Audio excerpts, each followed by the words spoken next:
What's up guys? Bagong araw, bagong kaganapan na naman.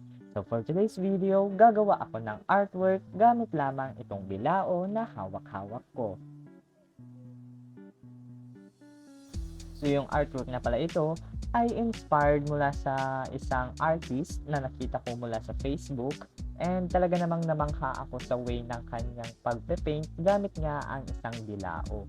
So pinapagawa nga kami ng aming subject picture ng isang artwork na for exhibit, kaya ito yung naisipan ko since yung subject na yun ay tungkol sa mga indigenous materials and indigenous craft. Pagpasensyahan nyo na rin kung medyo maingay yung background ko kasi nanonood ako sa mga vlog ni Ma'am Shimelay. Habang nagpe-paint nga ako, gusto ko pa rin namang ma-entertain para hindi ako mabored habang nagpe-paint. So hindi ko na nga patatagalin pa to. Since ready na yung mga materials ko, let's get into it!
So sa part na nga to, medyo nare-realize ko na bakit ko nga ba to ginagawa? Bakit ko nga ba pinapahirapan yung sarili ko?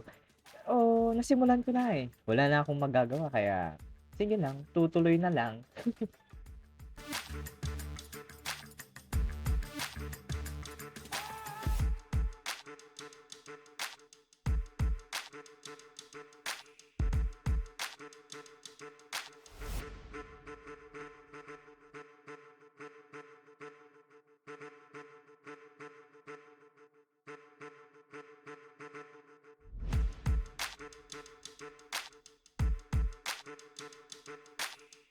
Sa point na nga to, tapos na akong mag-paint. Pero ngayon ko lang na-realize ng pangit pala ng gawa ko, kaya gumamit na ako ng marker para naman kahit papaano magawan ko ng paraan para maging maganda naman sa mata.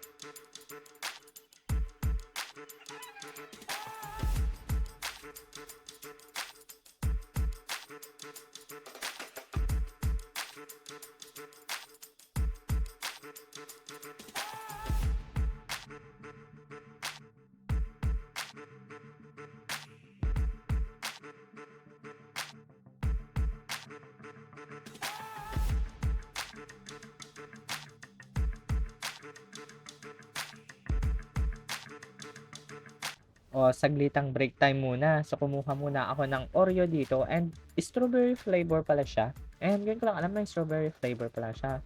Kaya yan, kain-kain muna ako, di ba? Para naman may energy.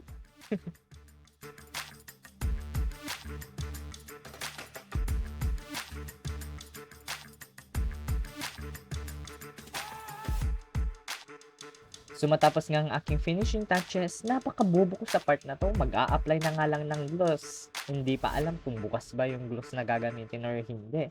Ay nako talaga, ewan ko na nangyayari sa utak ko sa mga time na to.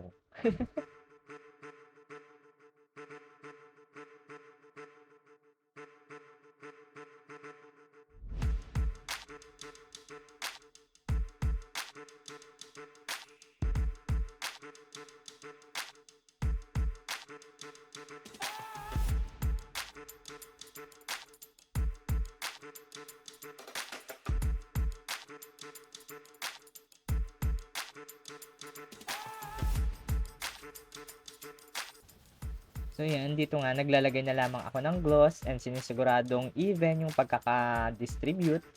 And excited na akong ipakita sa inyo yung finished product. Ang kaso lang, namatay yung camera ko. Hindi ko na naipakita yung finished product. Kaya, Yun lamang, salamat sa panonood.